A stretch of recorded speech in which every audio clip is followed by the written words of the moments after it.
একটা গরিব ছেলে, স্বপ্ন তার আকাশ ছোঁয়ার। পরীক্ষার দিন স্টেশনে হঠাৎ এক অফিসার তাকে থামিয়ে দিলেন, আর সেখান থেকেই সবকিছু ভেঙে পড়ার উপক্রম।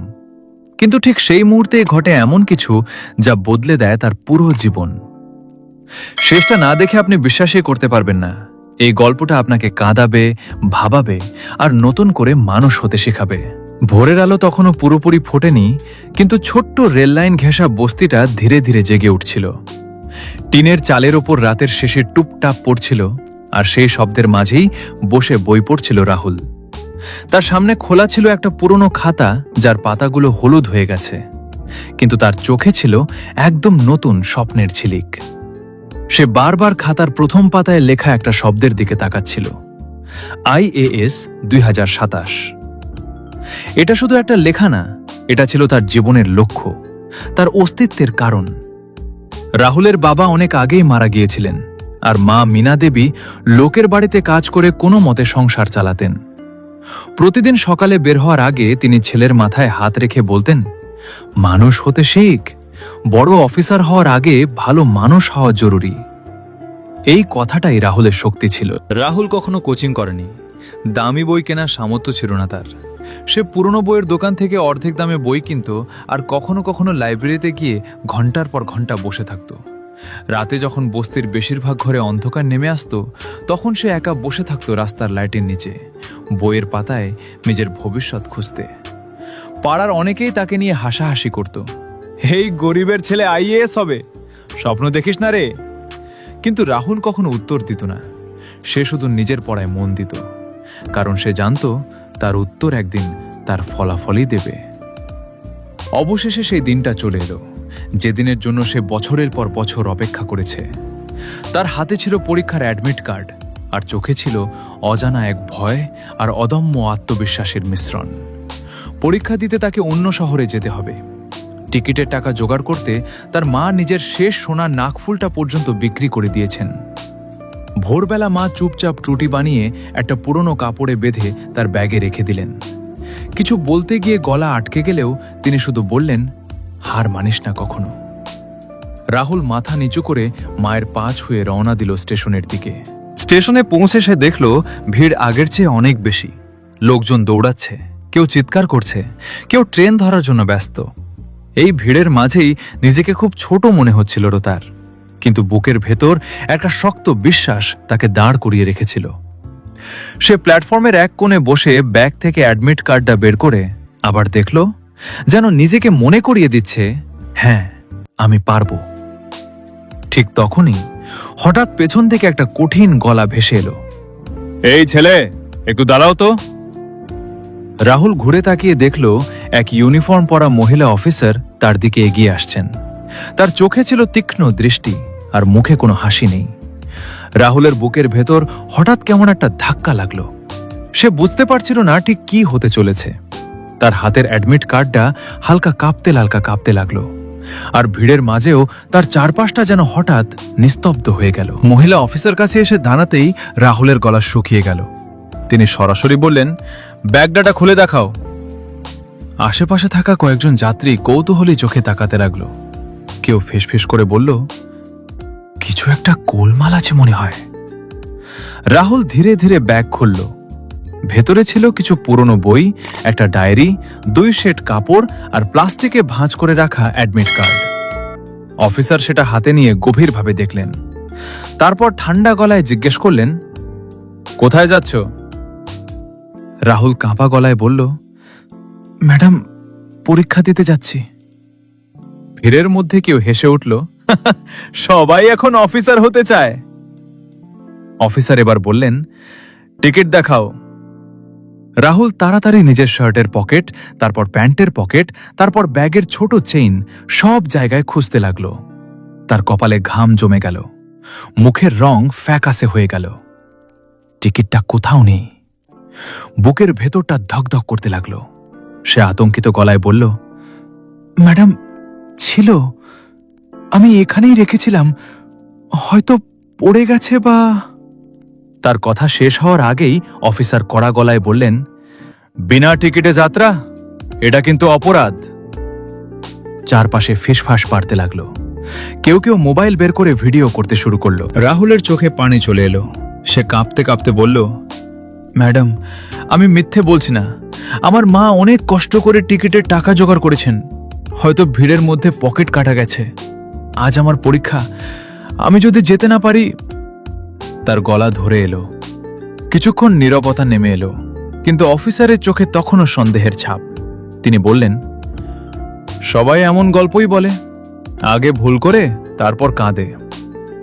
এই কথাটা যেন রাহুলের বুক ভেঙে দিল।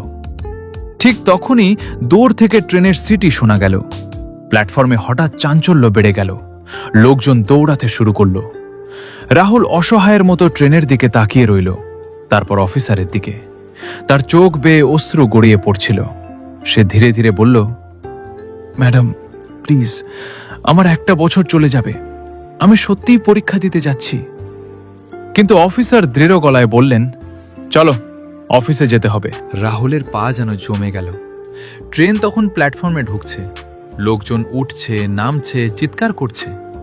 কিন্তু তার জন্য যেন সব শব্দ থেমে গেছে। সে শেষবারের মতো ট্রেনটার দিকে তাকালো। মনে হচ্ছিল তার স্বপ্নগুলো ধীরে ধীরে তার চোখের সামনে দূরে সরে যাচ্ছে। অফিসের ভেতরে নিয়ে যাওয়া হলে ছোট্ট ঘরটার দেয়ালে ঝোড়ানো ঘড়ির টিকটিক শব্দ তার বুকের ধুকপুকানির সঙ্গে মিশে যাচ্ছিল। বাইরে ট্রেন ছেড়ে যাওয়ার শব্দ ভেসে এলো। তার ট্রেন চলে গেছে। চোখে পানি নিয়ে সে চুপ করে বসেছিল। অফিসার আবার জিজ্ঞেস করলেন, সত্যি করে বলো, টিকিট কোথায়? রাহুল এবার মাথা নিচু করে সব কথা খুলে বলল। তার মা, তার কষ্ট, তার স্বপ্ন, আর আজকের এই শেষ সুযোগ। তার প্রতিটা শব্দে ছিল সত্যি আর যন্ত্রণা। অফিসার চুপ করে শুনছিলেন। তার মুখে আগের সেই কঠোরতা থাকলেও চোখের ভেতর কোথাও যেন এক মুহূর্তের জন্য নরম ভাব ফুটে উঠেছিল। তিনি ধীরে ধীরে বললেন, তোমার মায়ের নাম কি?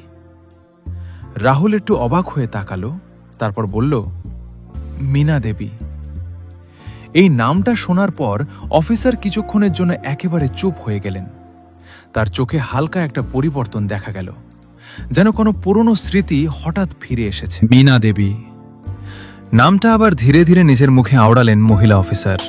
তারপর কিছুক্ষণ চুপ করে রাহুলের দিকে তাকিয়ে রইলেন। ঘরের ভেতর যেন হঠাৎ ভারী নীরবতা নেমে এলো। রাহুল কিছুই বুঝতে পারছিল না, শুধু তার বুকের ধুকপুকানি আর ঘড়ির টিকটিক শব্দ একসাথে মিশে যাচ্ছিল। অফিসার ধীরে ধীরে চেয়ারে বসলেন, তারপর নিচু গলায় বললেন, তোমার মা কি আগে শহরের পুরনো কোয়ার্টার এলাকায় কাজ করতেন? রাহুল অবাক হয়ে মাথা নেড়ে বলল, জি ম্যাডাম, অনেক বছর আগে। এই উত্তর শোনার পর অফিসারের চোখে জল চিকচিক করে উঠল, যদিও তিনি সেটা লুকানোর চেষ্টা করলেন। কিছুক্ষণ পরে তিনি বললেন, তুমি হয়তো জানো না, কিন্তু অনেক বছর আগে আমি একটা খুব কঠিন সময়ের মধ্যে ছিলাম। আমার বাবার বিরুদ্ধে মিথ্যে অভিযোগ উঠেছিল।